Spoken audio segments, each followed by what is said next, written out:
Bonjour à tous, bonjour Georges, bienvenue dans cette 36e vidéo où nous allons faire une petite mise au point au niveau du niveau D comme défense. Alors pour ce point particulier, il est important de faire une mise au point valable pour tous les points, Georges. Oui, parce que, comme tu dis, on fait une petite parenthèse pour déjà donner les notions de base de comment on traite les points négatifs. C'est pour dire d'avoir Mhm. déjà petite histoire. Mais il faut se rassurer, tous les détails sur les programmations suivront les 3 points, hein. Dans une Donc, prochaine vidéo. les détails beaucoup plus fouillés, ça, ce sera pour dans programmation. D'accord. Alors Voilà. comment on fait pour traiter ces points négatifs? Ah, alors, tout d'abord, avant de commencer, il faut être bien conscient que nous sommes venus pour travailler des choses. Nous sommes venus à l'école, donc les événements s'imposent à nous. Et dans nos dysfonctionnements, nous avons affaire à deux principes. Il y a les pulsions, les désirs, enfin tu vois ce que je veux dire, qui viennent de nous, de notre personnalité et des programmes de notre corps, tu vois. Oui. Et puis, il y a les choses qui viennent de l'extérieur, qui sont des choses qui se sont programmées en nous. Il faut pouvoir faire la part des choses, ça on va le faire en avançant. Ça c'est déjà une chose assez importante à savoir, faire la différence entre ce qui est plus ou moins toi et en ce qui vient carrément de l'extérieur. Voilà. Et il y a une différence alors entre des programmes qui sont forts ancrés en toi parce qu'ils viennent d'autres vies et des programmes plus légers, plus soft parce qu'ils ont été déposés là par ton éducation, mais seront beaucoup plus faciles à décrocher. Oui, c'est-à-dire que euh, dans les collages que nous suivons sur Terre, dans les événements que nous vivons et les réactions que nous avons, il y a des programmes. Je vais donner un petit exemple, on va faire un petit dessin, un petit exemple. Vous êtes dans un ballon avec une nacelle, tu vois, les ballons dirigeables avec Les la montgolfières, nacelle, ouais. voilà. Alors la montgolfière, c'est ce qui t'élève vers le spirituel, hein. Mais la nacelle est lestée. Ouais. Alors, il y a des poids qui sont attachés à l'extérieur de la nacelle par des petites cordes, tu vois. Tu as déjà vu un ballon où on voit les sacs qui pendent sur les côtés, tu vois. Les lestes, ouais. Mais il y en a des autres qui sont posés au fond de la nacelle. D'accord? Et donc, ceux qui sont posés autour de la nacelle, c'est ceux dont tu vas te débarrasser très facilement. Il faut juste un coup de couteau. Ils sont restés à l'extérieur et ne chaînent que par une ficelle. Tu vois? Et ces programmes-là ne t'ont pas fortement imprégné parce que tu as déjà un bagage développé à leur sujet. Tu vois? Tu vas t'en détacher très facilement. Tandis que les autres, que tu dois vraiment apprendre, je sais pas, on va pas dire peut-être pas de A à Z, mais que tu as un niveau déjà d'acquis beaucoup moins important que les autres, ils sont posés au fond de la nacelle. Et ceux-là, tu vas devoir faire un travail pour les sortir. Tu n'as pas qu'à couper la ficelle à l'extérieur, tu dois soulever ces poids, tu les prendre en main, les soulever, tout ça, pour aller les balancer à en dehors de la Donc en nacelle. fait, quand on croit que quelqu'un a très facile de se débarrasser d'un programme, ça peut aussi, c'est pas forcément parce qu'il a de la chance, c'est peut-être parce que simplement il a déjà beaucoup travaillé ce point-là dans ses vies antérieures. Voilà, exactement, il a des acquis. Il a déjà, peut-être pas totalement, parce que, hein, mais il a déjà, en tout cas, en grande partie résolu et acquis des données, enfin, acquis des données. Il a déjà, sa personnalité a déjà intégré l'évolution par rapport à ça. En tout cas, dans une Donc certaine partie. il est plus connecté à lui-même puisqu'il arrive à se fier à ses ressentis plutôt qu'à les idées reçues de la société. Voilà. Et c'est pour ça que ce programme, même s'il peut paraître lourd et fort, en fait, il est accroché à l'extérieur. On pourrait presque dire qu'à à la limite,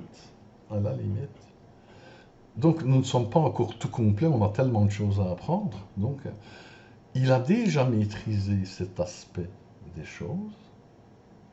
Mais comme il n'est pas en sécurité ou comme il n'est pas en équilibre à cause qu'il y a beaucoup de choses qu'il ne sait pas, il le tient et il s'en sert, mais consciemment. Tu vois, c'est pas ma nature de vraiment faire ça, d'être comme ça, mais dans la société, ça me protège, tu vois. Ouais. Mais Ça devient un outil. c'est conscient. C'est un Ça outil. devient un outil conscient. D'accord. C'est un outil conscient. Et quand tu sais que, quand tu n'as plus besoin de l'outil, tu dis non, maintenant j'ai ce qu'il faut en moi, hop, du bazar. Tu vois. Alors là, c'est très facile. C'est pour ça aussi la durée est très différente d'une personne à l'autre, donc on ne se débarrasse pas d'un programme de la même manière. D'une personne à l'autre, c'est très différent. Le temps est différent, Comme toujours, puisque forcément, ça dépend de tes acquis. chaque cas est différent. Ça, comme toujours. Euh, Et donc, les programmes les plus longs à se débarrasser, ce sont ceux qui se sont posés au fond de la nacelle, au fond de toi-même, au point que tu crois que c'est ta personnalité. Tu n'es pas conscient que cette chose n'est pas de toi. Mhm. Tu vois? Enfin, si c'est toi qui as généré le programme, hein? Les programmes ne viennent pas tout fait de l'extérieur, c'est toi qui les génères. Tu es, comment je vais dire, conduit à générer les programmes. Enfin, ça c'est pour la programmation, on verra plus tard. Et donc, tu n'es pas conscient que ceci n'est pas ta personnalité propre. Tu vois? Tu n'es pas conscient que cela est un programme. Et c'est toute D'accord. la différence. Alors, quand tu essayes de te déprogrammer, souvent c'est parce que tu es dans une extrême et que tu as une réaction excessive. C'est ça qui te permet souvent de remarquer que tu as un programme. Est-ce que le fait de se déprogrammer, est-ce qu'on ne tombe pas justement dans l'extrême opposé? Ça peut nuire encore plus à ta personnalité propre, Alors, originelle. alors, euh, je ne crois pas pour les programmes extérieurs qu'on coupe la ficelle. Je ne pense pas qu'on a des Qu'on vacille d'un difficultés. à l'autre. Mais pour les programmes plus profonds, d'ailleurs, voici un beau dessin. Un beau dessin que. Voilà. Et que montre ce dessin? Il montre déjà ce que nous avons appris avec le point négatif. Ici, nous repartons sur une figuration du système évolutif du point zéro, c'est la ligne jaune au milieu, Mhm. et qui est l'évolution spirituelle, en partant des programmes naturels du point zéro. Alors, à gauche et à droite, nous avons deux flèches d'une couleur brune.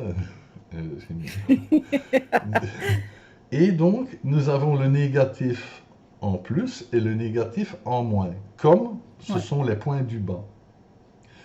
Mais ils sont en travail. On est en train de réaliser, de chercher, de voir. On est en train de se déprogrammer. Et donc, ils se rapprochent du juste milieu. Tu vois? Mhm. Et euh, donc, c'est pour ça que j'ai mis négatif en progression. Donc la différence entre un programme en évolution, enfin qu'on travaille, et un autre qu'on ne travaille pas du tout, c'est la conscience qu'on y met. Donc on va vaciller de l'un à l'autre, mais l'important c'est la conscience que tu mets dans le traitement du programme. Oui, ce qui fait la différence, effectivement, entre un programme, entre un trait, un programme, un point négatif, et un point en évolution, la différence, comme on l'a souligné tantôt, c'est que le programme purement négatif est, on n'a pas conscience, on est dans l'inconscience, on n'est pas conscient qu'on l'a. Tandis que quand un négatif comme les flèches qui montent vers le positif, un négatif en évolution, tu es conscient. Tu es Ouais. conscient que quelque chose ne va pas, tu es conscient qu'il y a des programmes et tu travailles dessus. Donc ce n'est Ouais. plus vraiment, c'est pour ça que je l'ai placé au-dessus, c'est plus vraiment négatif parce que ça ne te dirige plus. Et déjà en prendre conscience, c'est déjà une grosse partie du travail, parce qu'il y a beaucoup de personnes qui sont en déprogrammation et qui culpabilisent, qui voient la grandeur de la tâche à réaliser et qui, à la limite, sont en panique et culpabilisent et se morfondent parce que ben, c'est pas évident la déprogrammation. Surtout quand on en prend conscience, c'est Ben, pas évident. c'est pas si difficile que ça non plus. C'est pas si difficile que ça. Il y a beaucoup de courants, ben, je vais pas mettre de nom ou quoi que ce soit, mais qui font de la publicité comme quoi c'est extrêmement difficile d'évoluer, de se déprogrammer et tout ça, parce qu'ils ont des services payants Évidemment. tu comprends? Et donc, pour t'aider dans cette tâche difficile que tu ne peu de chance de faire toi-même, tu comprends? Et donc, Alors que finalement, le travail, c'est toi qui le fais, même si on te guide un peu, le travail, c'est toi et toi seul qui peux le faire c'est en ça fait. l'astuce. On te fait juste croire que c'est très difficile pour t'amener à demander des services. Mais en fait, On se casserait pas la tête à venir s'incarner si ça pouvait se faire d'un coup de baguette magique et si c'était quelqu'un d'autre qui pouvait le faire à ta place, hein, voilà. Ce serait... clairement. Alors, quand tu descends, dis à Armand, t'as raté ton entrée.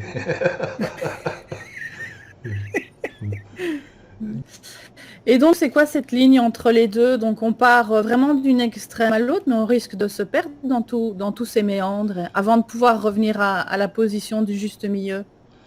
Ah oui, mais ça, imagine une personne qui étant tout petite a toujours été écrasée par les autres, a toujours été soumise, tu sais bien, et elle en souffre de plus en plus, de plus en plus. Et puis à un moment, elle se dit, mais elle fait une prise de conscience, tu vois, et elle Mhm. se rend compte qu'elle n'a pas à subir ça. Elle se rend compte que tout ce qu'on a dit à son sujet, qu'elle est faible, qu'elle est nulle, tout ce que tu veux, c'est faux. Et alors, il peut se produire une révolte. Et donc, tu vas sortir d'une niche du négatif, dans la révolte et dans la colère, tu vas aller te diriger vers l'autre niche du négatif. Et c'est là que tu Tu pars d'une comprends? extrême à l'autre. Et tu vas partir pendant un moment d'une extrême à l'autre. Et Tu, ça dure longtemps, cette vacillation d'un excès à l'autre? bah, comme toujours, chaque cas est différent. C'est difficile de dire. Ça dépend de la personne, du contexte, de beaucoup de choses. Mais Donc, ça dépend de tes acquis, je pense pas que ça dure 20 ans, hein. Ça doit être relativement rapide. Tout dépend, de tes acquis. évidemment, de ce que tu es, de tes acquis, tout à fait, de ce qui t'entoure. Mais ça dépend aussi, et ça c'est une clé super importante, du temps que tu mets à y réfléchir, de l'attention que tu portes à cela, De ton observation, alors. ton observation de toi-même. Tu t'observes, tu t'étudies, tu te surveilles. Tu sais, c'est comme quelqu'un qui a arrêté de fumer, il va avoir tendance de refumer, même sans le faire exprès, par l'habitude. Tu vois? Par les gestes, Oui. l'éthique. Donc, quelqu'un qui se déprogramme, il doit se surveiller tout le temps pour choper les mécanismes involontaires et inconscients qui vont continuellement se présenter pendant un moment, je vous rassure, hein, sinon... Mhm. Et, et donc, je dis toujours, évoluer spirituellement, c'est vraiment pas compliqué, mais c'est un travail de tous les instants, tu vois. Ok. Et une fois qu'on a atteint ce juste milieu, est-ce qu'on vacille encore d'une extrême à l'autre par la suite ou une fois qu'on est arrivé au juste milieu, on y reste? C'est-à-dire qu'on va dire que le cône que j'ai dessiné avec les gauches-droites est très grand et il va très haut. Hein, on va dire ça comme ça. Alors au départ, on va reprendre le cas de la personne qui explose, qui se libère. Et Ouais. c'est pas une mauvaise chose en soi. Il faut voir ça comme un tourne-disque, mais qui est coincé, il y a une petite griffe dedans, tu vois. Il est coincé toujours dans le même sillon. Il en va- il est co- Ce qui compte dans un premier temps, c'est cric, c'est bien crac, de pousser l'aiguille hors du sillon défectueux. Alors qu'on soit brut, trop ci ou trop là ou passer ça ou passer là, je vais dire de quelque part, on s'en fout. Dans un premier temps, ce qui compte, c'est sortir du sillon qui est fermé, de la boucle. Tu vois? Alors là, quand tu es sorti de la boucle, le travail commence. Tu vas trop à gauche, tu vas trop à droite, mais à chaque fois, selon l'attention que tu portes, selon la Tes surveillance que tu as ressentis toi-même, intérieurs aussi. oui, tout ça, tu vas te rendre compte à un moment donné que tu exagères par là. Donc tu vas revenir, tu vas passer légèrement devant juste un milieu un moment, et puis tu vas aller à l'excès. Et alors là, tu vas te rendre compte, oh oui, mais... Et à chaque rebond que tu fais, je vais dire, entre l'excès d'un côté et de l'excès de l'autre, tu accumules des connaissances. Ton esprit Mhm. s'éclaire. Tu vois des choses que tu ne voyais pas avant et ça se rétrécit. Donc, encore une fois, ce n'est que tes expériences et tes acquis qui font que tu peux évoluer. Donc, finalement, merci l'incarnation. Ah ben oui, tiens, sinon, avec tout ce que j'ai vu, il y a déjà longtemps que j'aurais pris ma valise, hein. C'est bien, non, c'est fort important. Mais D'accord. euh, je vais dire qu'il y a un moment que tu disais, est-ce qu'il y a une fin au code? C'est-à-dire que je serais tenté de dire qu'à un moment, tu as la ligne de juste milieu et tu as juste tout contre celle de... Non, il faut vraiment que je mette le niveau. Ah, rigole. Il commence seulement à faire beau, s'il vous plaît. Donc, au sommet, ça se rejoint et ça forme le gauche, le droit, le juste milieu au centre qui représente le cœur, qui représente le spirituel. Ça fait comme une trinité, féminin, masculin, tu vois. Mhm. Et Ouais. donc, euh, ça va former, même à très haut niveau spirituel, ça va former vraiment l'identité spirituelle. Ils ne se fondent pas en un, sinon, je vais dire, quelque part, il n'y aurait plus rien. C'est c'est théorique, hein, ce que je dis là, il ne faut pas prendre au pied de la lettre, mais tu vois, ça reste, plus c'est proche du centre du divin, plus c'est spirituel. Mais ça garde c'est ta personnalité, en fait. Ah oui, Tu vois? d'accord. Ok.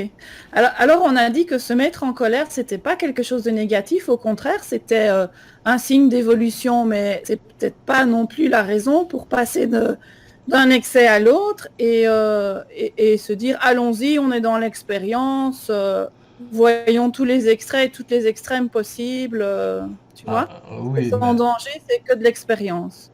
oui, non, si, et c'est naturel qu'il y ait une révolte, mais tu dois garder, écoute, tu dois toujours tenir ta boussole qui est ton cœur, tu vois? Donc, il faut pouvoir, j'ai dit, rentrer en colère n'est pas négatif si c'est justifié, mais il faut garder sa boussole. Il ne faut pas aller trop loin et être dire, oh bah, je fais n'importe quoi, de toute façon, non. Il faut suivre. Le but, c'est de revenir. Tu pars vers la colère, mais le but, c'est pour te libérer. Mais c'est pour revenir vers le spirituel, vers le cœur, vers ta Donc la, boussole. la libération n'est pas un prétexte de s'épandre à tous les excès. Non, ah non, certainement pas. Certainement pas. Disons que certains excès sont tout à fait normaux. Il faut, il faut sortir, il faut casser le cocon, il faut casser la coquille, c'est bien. Mais quand tu as cassé la coquille, tu continues pas avec ton marteau à taper sur les autres, quoi. C'est bien. Ouais.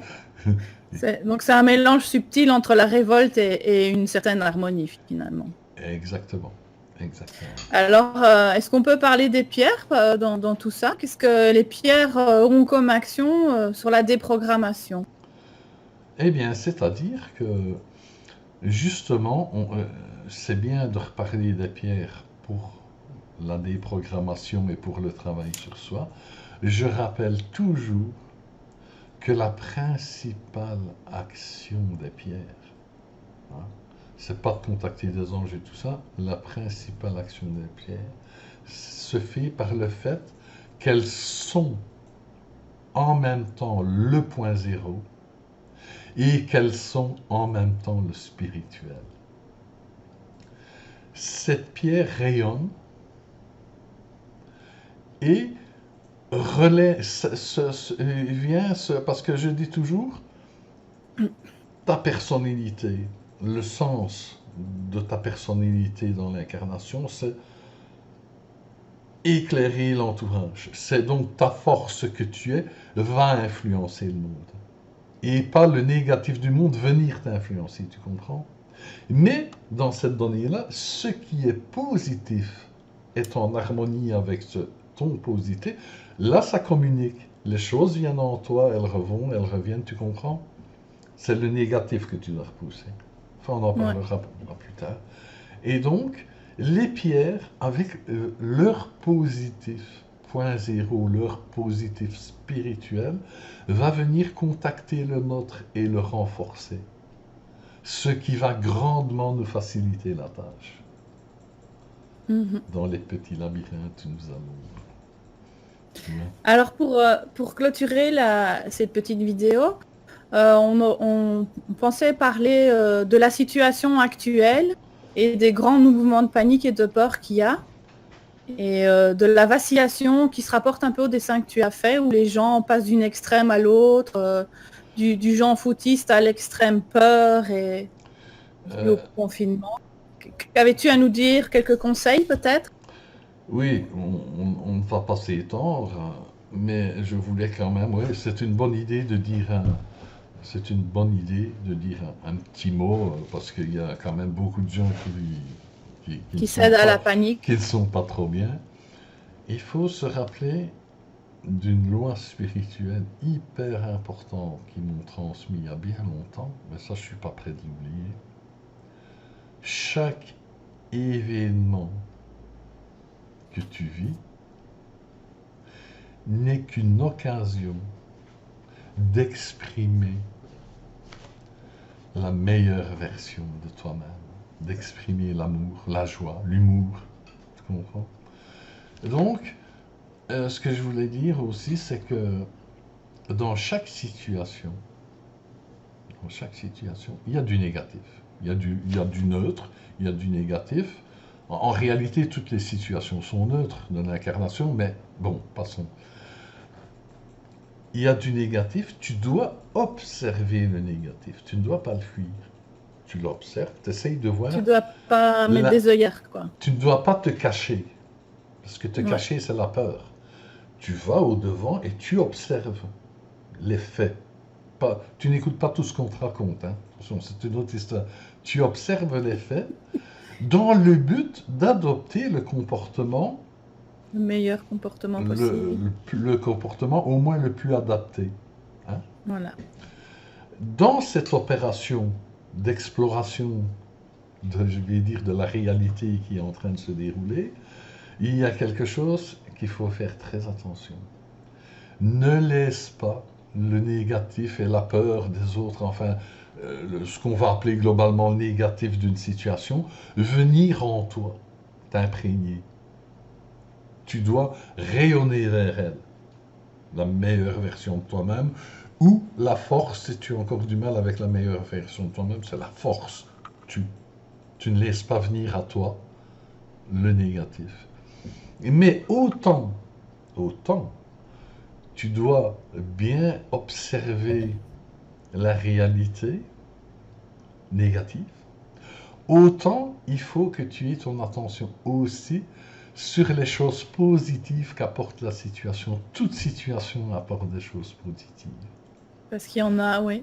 Oui. Et là, tu peux te laisser imprégner des choses positives. Et là, tu peux éclairer encore de plus les choses positives avec la meilleure version de toi-même. Tu vois? Ça, c'est le comportement à avoir. Tu bien, Ce qu'on vit dans une incarnation n'a pas d'autre but que ça. Te faire grandir, utiliser l'humour. Pour se libérer de la peur, tu préconises l'humour. L'humour est une arme spirituelle extraordinaire. C'est dommage qu'on n'en parle pas plus. Ouais, c'est vrai. Quand tu conçois les choses et que tu les prends avec un certain humour, ça ne veut pas dire, avec un humour, être genre foutiste, ne pas voir les choses. Non, tu vois bien les choses négatives et tu vois les autres choses. Et quand tu arrives à y mettre un œil un peu humoristique, la négativité ne naît même pas. Tu n'as même pas de défendre de la négativité. Tu désamorces tout de suite, en fait. C'est désamorcé à la racine. C'est très important. Voilà. Et ce sont Voilà. des petites choses qui peuvent, des petits sujets de réflexion qui peuvent faciliter la vie. Et tout le monde n'y croit pas forcément, mais dites-vous bien que tous les événements de votre vie sont programmés. Comme dans une classe, un cours d'école, il y a un programme que vous devez suivre. Donc, n'essayez pas de vous angoisser, à faire des choses, à vous tracasser pour échapper à quelque chose. Ce qui va vous arriver, que vous en riez ou que vous pleurez dans votre cave, les choses arriveront. Ça ne change rien. C'est la manière dont on les vit qui est importante, finalement. C'est la manière dont on les vit qui est importante. C'est l'intérieur, encore une fois, c'est soi par rapport à soi.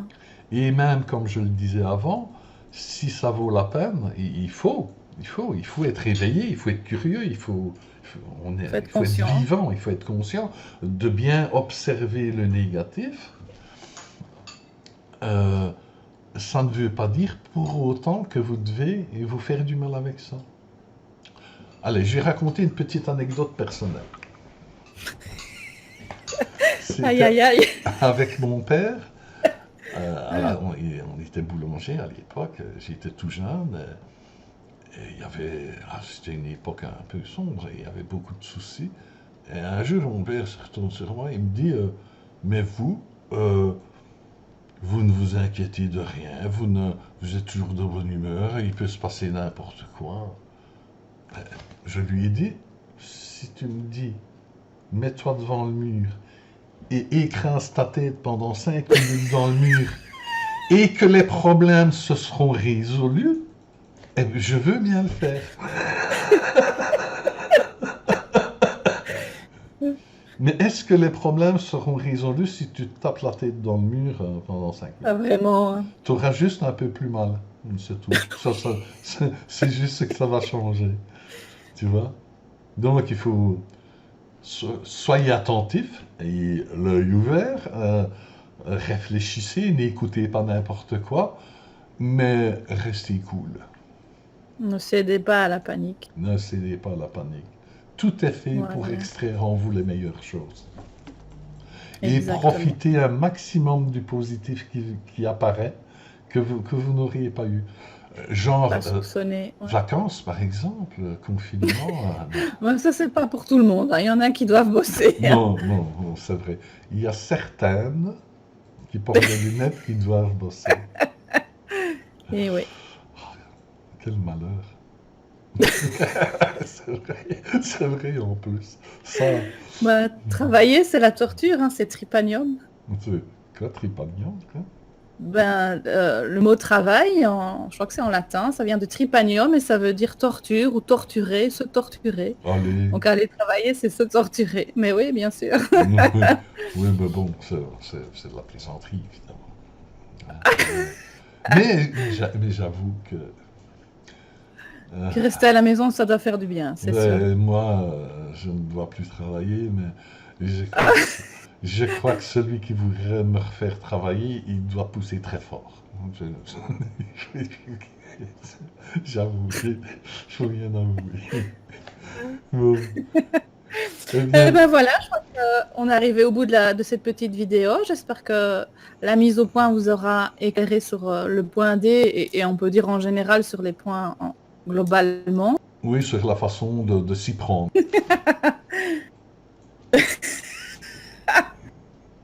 Et donc, la prochaine vidéo, Georges, nous parlerons du positif dans le point D de défense. Au revoir à tous.